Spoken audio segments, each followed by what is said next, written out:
এই পৃথিবীতে কেউই পরিপূর্ণ নয়। সৃষ্টিকর্তা কণ্ঠ দিয়েছে কোকিলকে, কিন্তু তার কাছ থেকে রূপ কেড়ে নিয়েছে। রূপ দিয়েছে ময়ূরকে, কিন্তু তার কাছ থেকে ইচ্ছে কেড়ে নিয়েছে। ইচ্ছে দিয়েছে মানুষকে, কিন্তু তার কাছ থেকে সন্তুষ্টি কেড়ে নিয়েছে। সাধককে সন্তুষ্টি দিয়েছে, কিন্তু তার কাছ থেকে সংসার কেড়ে নিয়েছে। সুতরাং কেউই এই পৃথিবীতে পরিপূর্ণ নয়। আপনার কাছে কোনো একটা জিনিস আছে বা আপনার কোনো গুণ আছে যেটা অন্য কারো মধ্যে নেই, তা নিয়ে কখনো অহংকার করবেন না, কারণ আপনিও পরিপূর্ণ নয়। হ্যালো এভরিওয়ান, আসসালামু আলাইকুম। সকালবেলায় শ্বশুরকে ডিম পোস্ট আর নুডল স্যুপ করে দিলাম। তারপর আপনাদের ভাইয়ের জন্য নাস্তা বানাবো। তো আজকে নাকি তার পরোটা খেতে ইচ্ছে করতেছে। সে এমনিতে পরোটা খায় না, দেখা যায় রাত 1টা বাজলে বা সকালবেলা হঠাৎ করে বলেই তার পরোটা খেতে ইচ্ছে করে, তখন তাকে ভেজে দেই। পরোটা ডো করার সময় আমি একটু চিনি দিয়েছিলাম, একটু গরম পানি দিয়ে ডোটা করলে দেখা যায় পরোটাটা অনেক ক্রিস্পি হয় আর খেতেও মজা লাগে। তো ফ্রিজে কিছু কাবাব ছিল, ওইগুলোও ভেজে নিচ্ছি। কাবাব দিয়ে নাকি পরোটা খাবে, কারণ তার নাকি এখন ডিম ভাজা খেতে ইচ্ছে করছে না। পরোটা দিয়ে কাবাব কিন্তু খেতে ভালোই লাগে। কে কে খেয়েছেন অবশ্যই জানাবেন। তারপরে তো সকালবেলা নাস্তা এক পর্ব শেষ করেছি।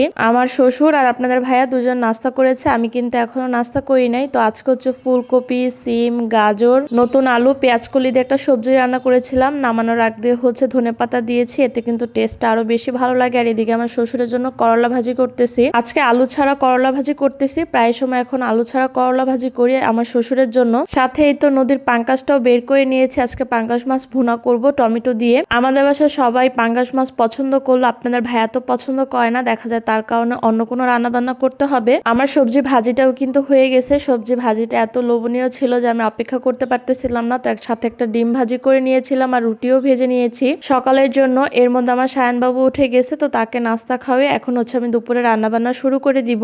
আপনাদের ভাইয়ের জন্য আজকে এক্সট্রা কোনো রান্না করতে হবে না, কারণ রাতে নাকি সে ফ্রিজে ইলিশ মাছের ডিম আছে, তো ওইটাই ভেজে খাবে। যার কারণে আর রান্নার কোনো ঝামেলা করলাম না। একটু ডাল ভুনা করেছিলাম টমেটো দিয়ে, নামানোর আগ দিয়ে ধনেপাতা দিলাম। আমার কেন জানি ধনেপাতাটা অনেক বেশি পছন্দ আর টমেটো দিয়ে ডাল রান্নাটা অনেক বেশি পছন্দ। সন্ধ্যাবেলা আজকে আপনাদের ভাইয়া লাল চা বানিয়ে দিয়েছিল, কারণ সে বাসায় ছিল। এমনিতে লাল চা খাই না, কিন্তু তার হাতে লাল চাটা অনেক বেশি মজা হয়। সত্যি কথা, আমাদের বাসায় তো একমাত্র আমিই হচ্ছে চা খাই, মানে দুধ চা। তারপর সন্ধ্যার দিকে সায়ানকে নিয়ে আমরা একটু 300 ফিট গিয়েছিলাম। সায়ান না বাইরে ঘুরতে যেতে অনেক বেশি পছন্দ করে, তার উসিলে এখন আমি একটু ঘুরতে পারি। সে বাইরে যখন যায় তখন বাসায় কেন জানি আসতেই চায় না, সে বাসার কথা একদম ভুলে যায়। তো বাসা আসার সময় বেকারি থেকে বাটার বনগুলা নিয়ে এসেছি। বাটার বনগুলা দেখে একদম ছোটবেলার কথা মনে পড়ে গেল। এটার ভিতরে ক্রিম ছিল, যেটা খেতে অনেক বেশি মজা ছিল। দুইটা আমি হচ্ছে এনেছি ক্রিম ছাড়া আমার শ্বশুরের জন্য। সাথে পাউরুটি আর মাফিন কেক এনেছিলাম। মাফিন কেকটাও আমার অনেক বেশি ভালো লাগে। এভাবেই কেটে গেল আজকে সারাটা দিন। আমার কেমন লাগলো ভিডিওটা অবশ্যই জানাবেন। আল্লাহ হাফেজ।